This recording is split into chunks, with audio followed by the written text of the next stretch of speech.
Hey there everyone, in this video I am going to talk about keynotes. And to be honest, I never used it for any presentation.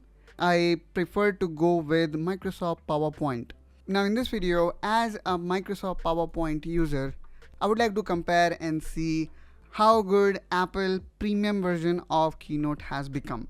So without further ado, let's get started. And probably what I can do here is I can start both.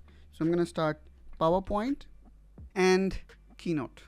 And for your information, I do have Microsoft 365 subscription, and it says that your subscription is about to expire in April, so that's still quite far away.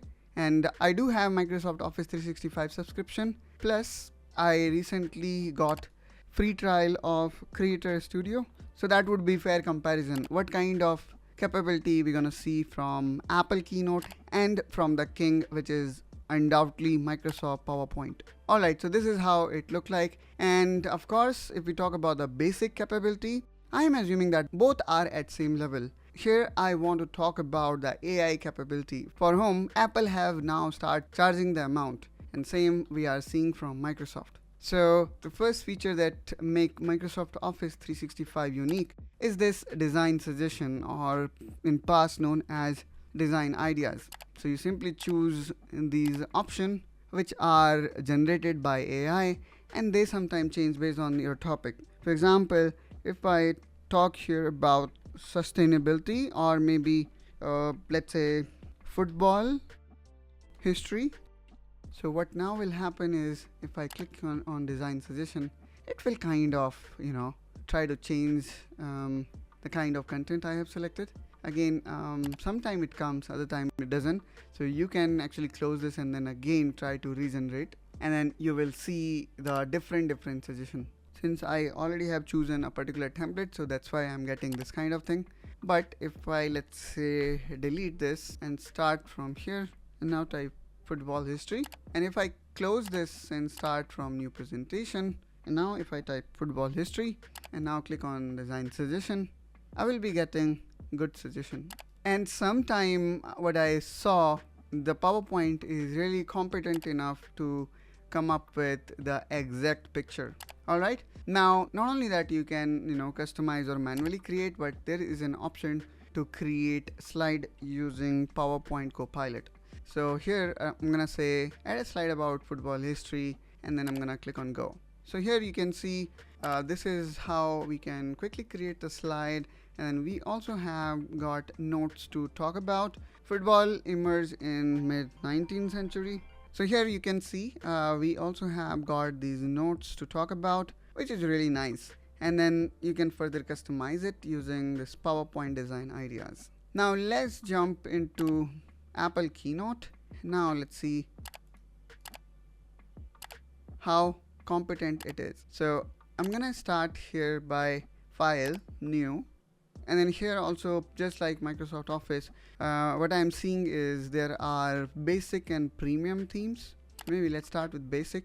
And as I said, this is my first time when I'm exploring this, and as a Microsoft PowerPoint user, I will try to see the features that I expect from PowerPoint.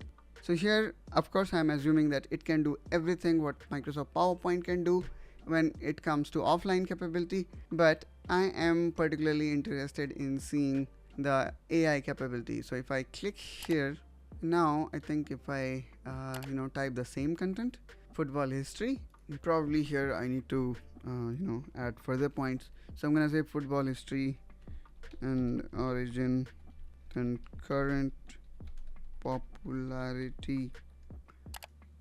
Okay, so here it's going to send this content to OpenAI. And by the way, OpenAI is also behind Microsoft PowerPoint in form of Microsoft Copilot, and seems like it is currently facing problem. Let me give it another try, and seems like this is not working. Okay, but let's try this another one. Maybe I can paste here, and then probably it may be able to generate.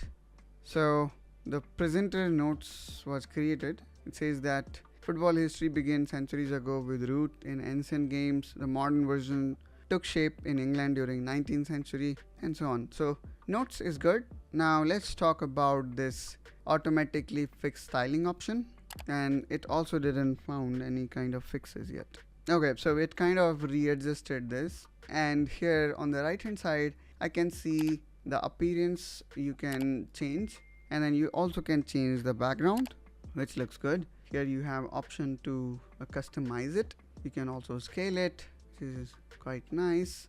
But for the time being, I'm gonna keep dynamic, and then probably we can choose the color and change it based on our requirement. And now here I can see style, text, and probably I should also see text color option and so on.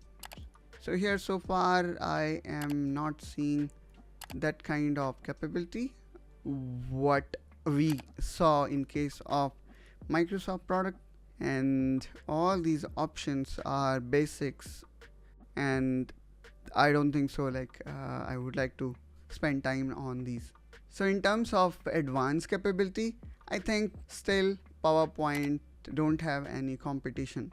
So this kind of give you insight whether you should spend your money on apps like Keynotes and Numbers. Well, in my view, they right now do not give us that kind of compelling reason what you will have in case of Microsoft Office. So if you are a creator, probably Creator Studio is for you. If you are a Office user or want Office productivity suite, then Microsoft still is the king. Hope guys you find this video helpful and informational.